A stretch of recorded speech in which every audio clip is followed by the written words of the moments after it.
अब आया समझ में। एक बेवकूफ मेंढक जी ने कुएं के ताल पे अपनी जिंदगी बिता दी, मुझसे लड़ने और कंपटीशन करने के सपने देख रहा है। बहुत जल्दी अपनी पोस्ट भी खोने वाली हो तुम, कंपनी से भी निकाला जाएगा तुम्हें। टाटा बाय बाय दृष्टि नारंग। ये कहने के बाद तान्या पलटी और संतुष्ट भाव के साथ वहां से चली गई। उसकी शेखी बगाड़ने वाले शब्दों को सुनने के बाद दृष्टि सच में डर गई।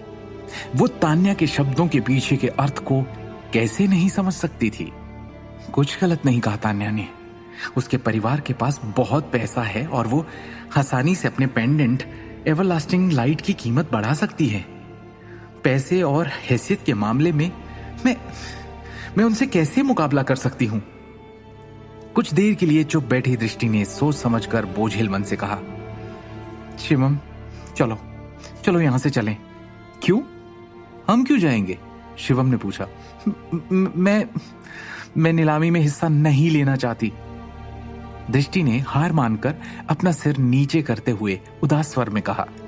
तान्या ने जो कहा, दृष्टि अब नीलामी के बाद परिणाम का खुद अंदाजा लगा सकती थी। अब ना तो वो नीलामी में भाग लेने की हिम्मत कर सकती थी और ना ही नीलामी के बाद अपने किंग ऑफ द वर्ल्ड की हालत अपनी आंखों से देखना चाहती थी। वो तान्या के खिलाफ प्रतिस्पर्धा के परिणाम को सहन नहीं कर पाएगी। उसने जीवन भर की उत्कृष्ट कृति बनाने में अपना खून पसीना और आंसू बहाए थे। उसके जैसे रचनाकार के दृष्टिकोण से इसे अस्वीकार करते हुए देखना उसके लिए बहुत ही दर्द भरा होगा, खासकर तब जब वो पैसों की ताकत के बल पर कुचला जाएगा। तुम्हें खुद पे भरोसा करना होगा दृष्टि।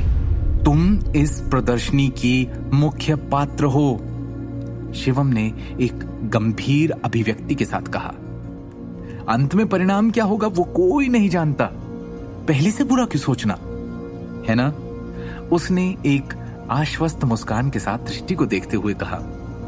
दृष्टि ने अपनी बेजान निगाह शिवम की आंखों की ओर घुमाई। वो नहीं जानती थी कि शिवम इतना शांत और आत्मविश्वासी कैसे रह सकता है। वो बस इतना जानती थी कि उसके उत्साहजनक शब्दों के प्रभाव में उसकी आंखें एक बार फिर आशा की भावना से टिमटिमाने लगी थी। तो सारे विशिष्ट अतिथि, विशेषज्ञ और रिपोर्टर्स, प्रदर्शनी का आखिरी खंड जल्द ही शुरू होगा।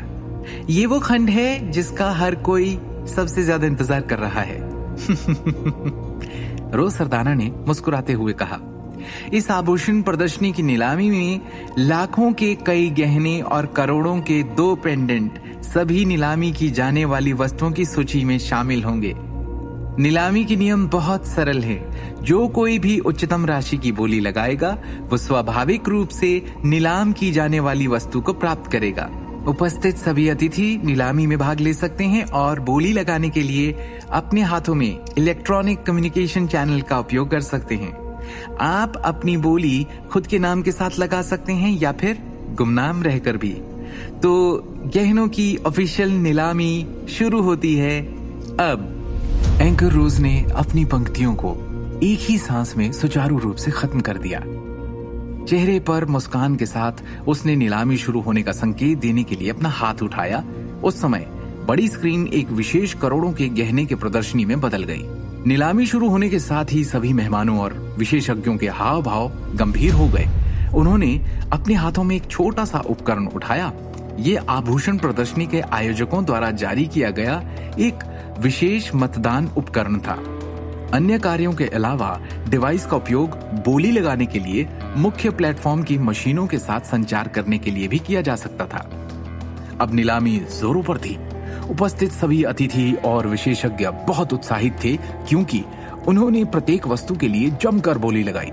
कोई भी बता सकता था कि कमरे में मौजूद सभी के पास बड़ी मात्रा में धन है। 20 मिनट से भी कम समय में लाखों और करोड़ों के सभी गहनों के पहले बैच की नीलामी हो चुकी थी। इस अवधि के दौरान दृष्टि स्पष्ट रूप से दबाव महसूस करना शुरू कर रही थी। वो सस्पेंस में कांप रही थी कि आगे क्या होगा।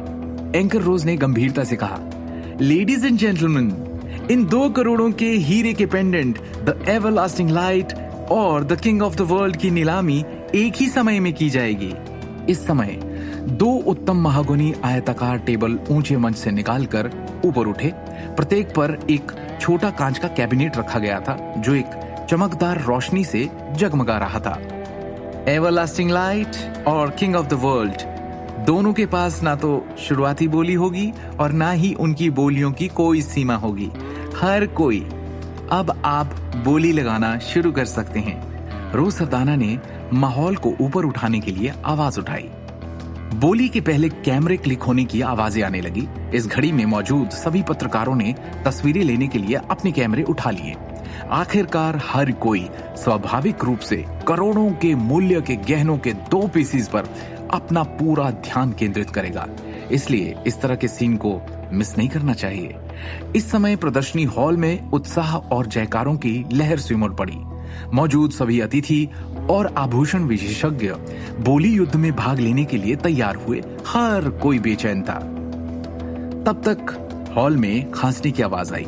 सबका ध्यान दर्श सिंघानिया की ओर गया, जो खांसकर अपनी सीट पर से खड़ा हो गया। आगे की कहानी जानने के लिए देखिए अगला एपिसोड सिर्फ पॉकेट एफएम के यूट्यूब चैनल पर, और शिवम द हिडन वॉरियर के सारे एपिसोड्स को सुनने के लिए डिस्क्रिप्शन में दी लिंक से डाउनलोड करें पॉकेट एफएम ऐप।